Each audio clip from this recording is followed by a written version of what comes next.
Ancient Greece. Order and harmony. The Parthenon is perhaps the greatest and most influential building of all time. It is a thing of immense beauty, as timeless in its appeal as a building can be. A temple devoted to Athena, the Greek goddess of wisdom and guardian of the city-state of Athens that took her name, the Parthenon marked the zenith of ancient Greek architecture. In terms of the ways in which it relates to the city below, the magnificent landscape beyond, to the lesser temples and public buildings gathered around it, and to the human eye, the Parthenon had no rivals in its day and has none at the beginning of the 21 less than sub century. It was everything the Greeks wanted their peerless architecture to be. The build middle.1s now a rum, but being built of marble, with a timber roof, it had survived in pretty good shape from its completion in 436 BC Punti the by attack on Athens in 1687 when Venetian, Greece was the control of the Turks. The Turks had turned the Parthenon into a mosque in 1458 and they also used a gunpowder store, which blew up. Today pollution does even more damage, the world's greatest building is vanishing before our eyes. The Parthenon was commissioned by Pericles sometime after Greek victories over the Persians between 490 and 480 BC. Phidias, the sculptor, was given the task of coordinating the rebuilding of the temples that overlooked the teeming city and its agora, marketplace, below. The temples had been burned by the Persians at an earlier date and subsequently patched up. In turn, Phidias turned to the architects Ichnos and Callicrates, who spent 11 years, 447 to 436 BC, perfecting the Great Doric Temple in their charge. Like all architecture, the exterior of the building was much more important than the interior. The climate encouraged the Greeks to spend much time outside meeting one another, so the colonnade, the external quarters of columns that run around all sides of a Greek temple, were all important. Sunlight played through these and gave the buildings a depth and magic that conventional brick or stone walls lacked. To ensure that their temple looked perfect, perfectly straight and in perfect proportion, to the human eye, Ichnos and Callicrates used the technique known as entasis to ever so slightly deform the columns and architraves at the fronts and sides of the building. This distortion, there is not a true straight line to be found in the construction of the Parthenon, causes the eye to see straight lines where otherwise they would appear to curve or sag. It is a brilliant device, and required not only great mathematical judgment on behalf of the architects but immense skill on the part of the masons. Like most, and perhaps all, Greek temples, the Parthenon was brightly colored in reds, blues, and golds. Its statuary would have seemed over the top to our eyes. We have become so used to seeing Greek temples as chaste, honey-colored ruins in the landscape that we forget that they were designed to frame and inspire great colorful ceremonies.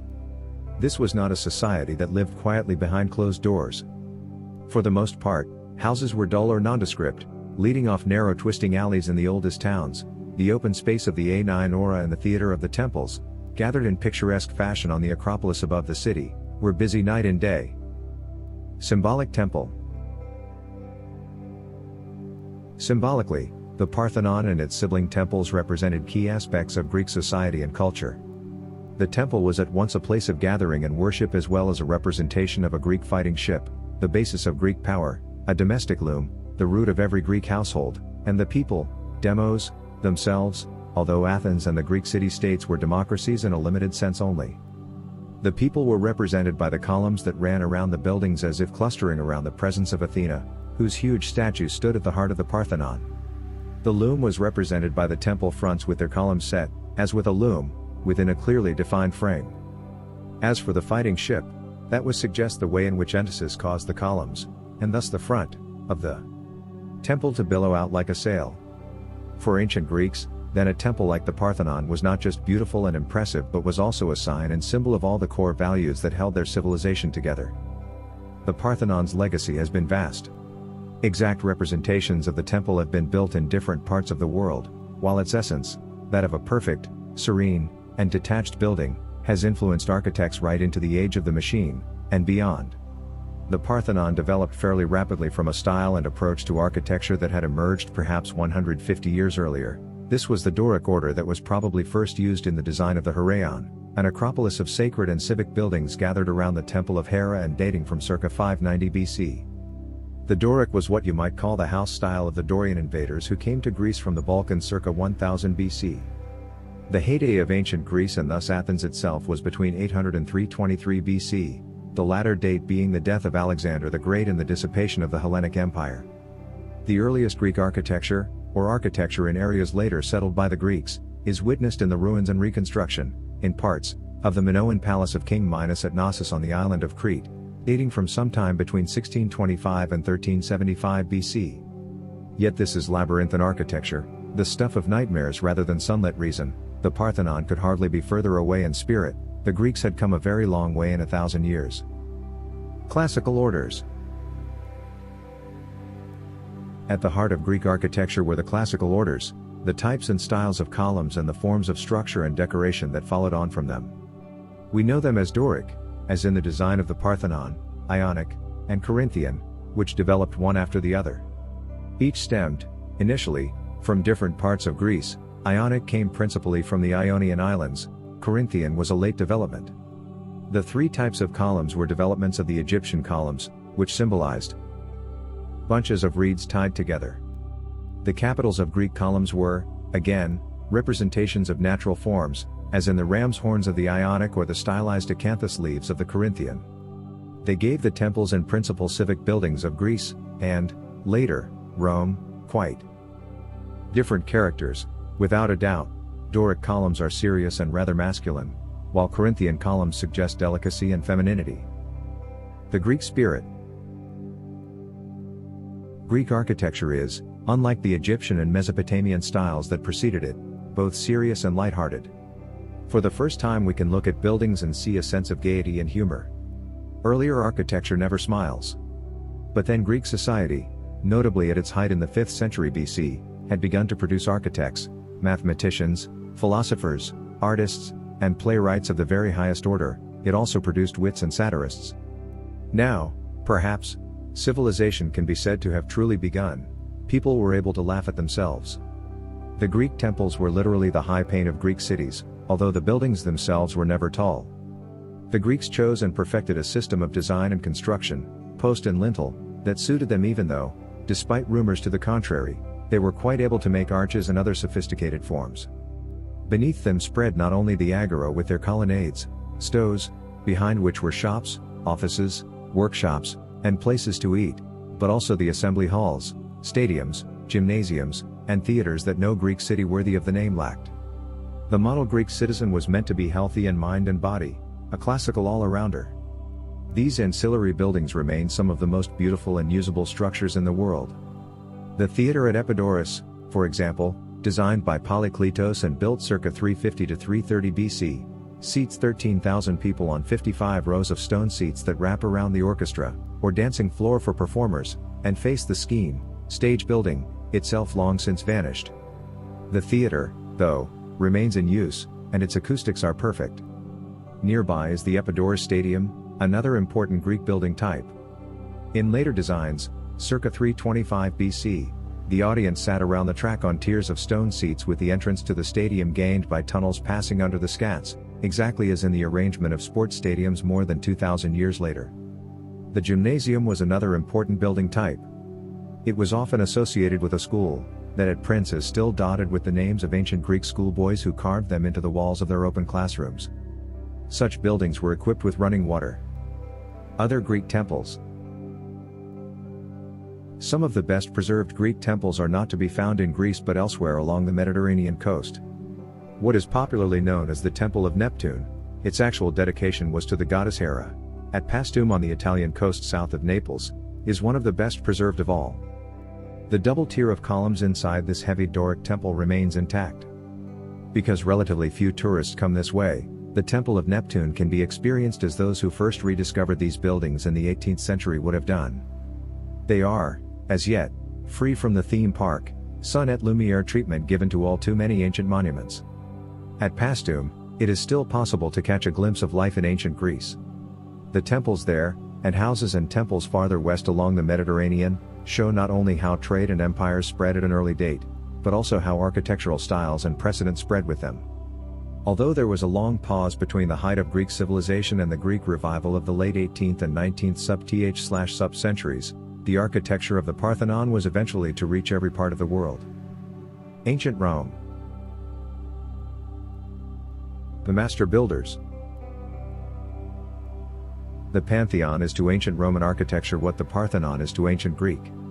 It represents the high point of Roman design and structural engineering. It epitomizes the difference between Greek and Roman ways of building.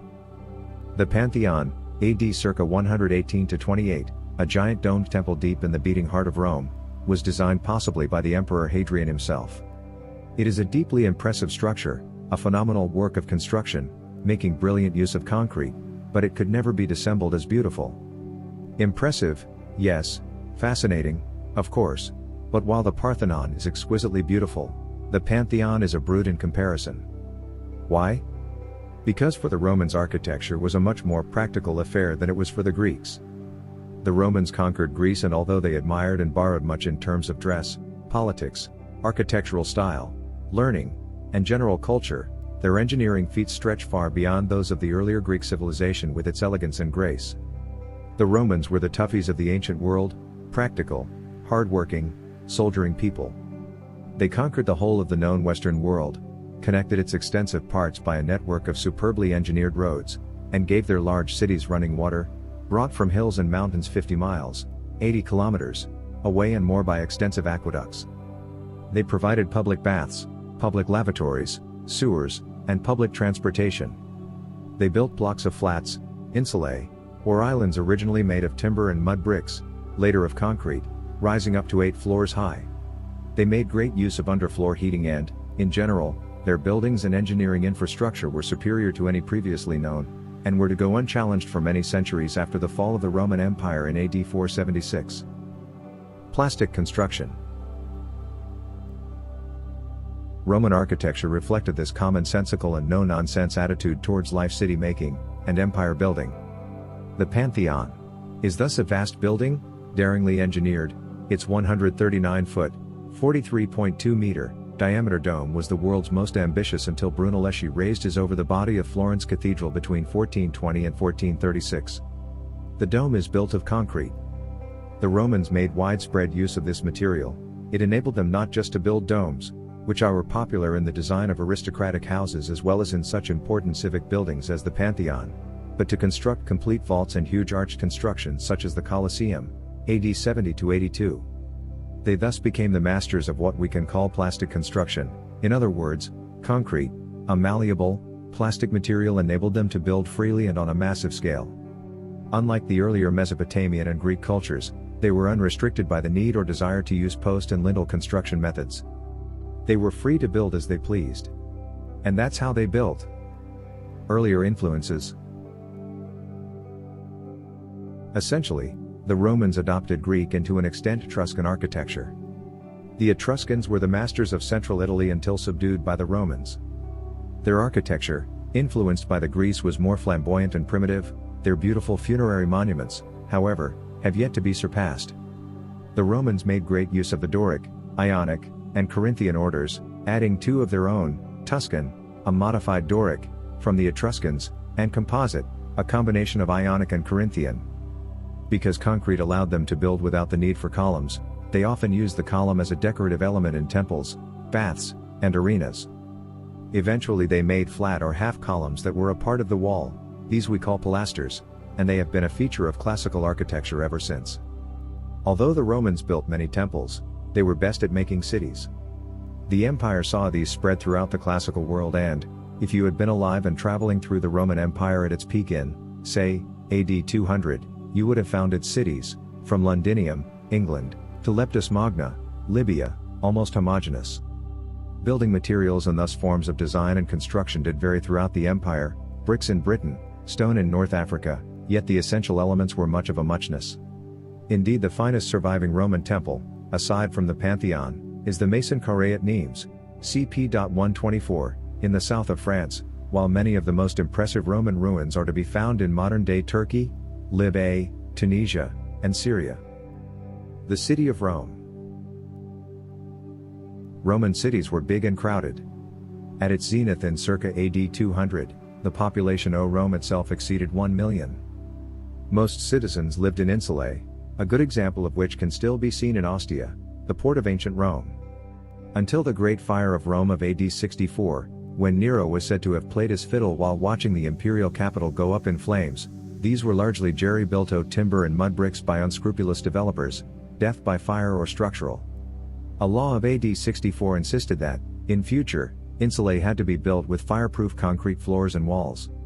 Ever since, the Roman insulae has formed the basis of city apartment blocks the world over. Merchant, professional, and military families tended to live in city houses grouped around two courtyards. These presented an anonymous face to the street. Indeed, entrances were often set between shops, but would have been relatively peaceful within, although we know from his letters that Julius Caesar found Rome impossibly noisy at night and was often unable to sleep. The way these houses were planned has been handed down to us in the design of courtyard housing in European city centers ever since. Imperial palaces. The houses of great landowners and emperors were something else altogether, and the greatest and most influential was Hadrian's Villa, circa AD 118-34, near Tivoli, a day's ride south of Rome. This picturesque arrangement of pavilions, libraries, baths, and pleasurable follies spread through more than 2 miles of gardens. At every turn there would have been a visual surprise. The art of landscape architecture had never been so sophisticated. The villa has fascinated architects since the Renaissance and has formed the basis of such equally ambitious projects as the Getty Center, Los Angeles, designed in the spirit of Hadrian by Richard Meyer. Hadrian and Trajan, his predecessor, were two of the greatest emperor architects. Hadrian left us the Pantheon, his villa at Tivoli, his massive cylindrical tomb, AD 35-39, in Rome, now the Castel San Angelo, and the Pons Ecclesius, AD 34, that still crosses the Tiber to give access to his tomb. Emperor Trajan. Trajan, a successful and much-traveled soldier, commissioned such wonders as the bridge at Alcantara, Spain. Architect, C. Julius Lacer. It still carries a roadway on 6 massive brick arches 154 feet, 48 meters, above the Tagus River. One of his most enduring monuments is the column that bears his name in Rome. Erected in AD 112, the 112-foot, 35-meter, column celebrated Trajan's victories in the Dacian Wars. A spiral stair wound up inside the column to a viewing platform, now topped by a statue of St. Peter.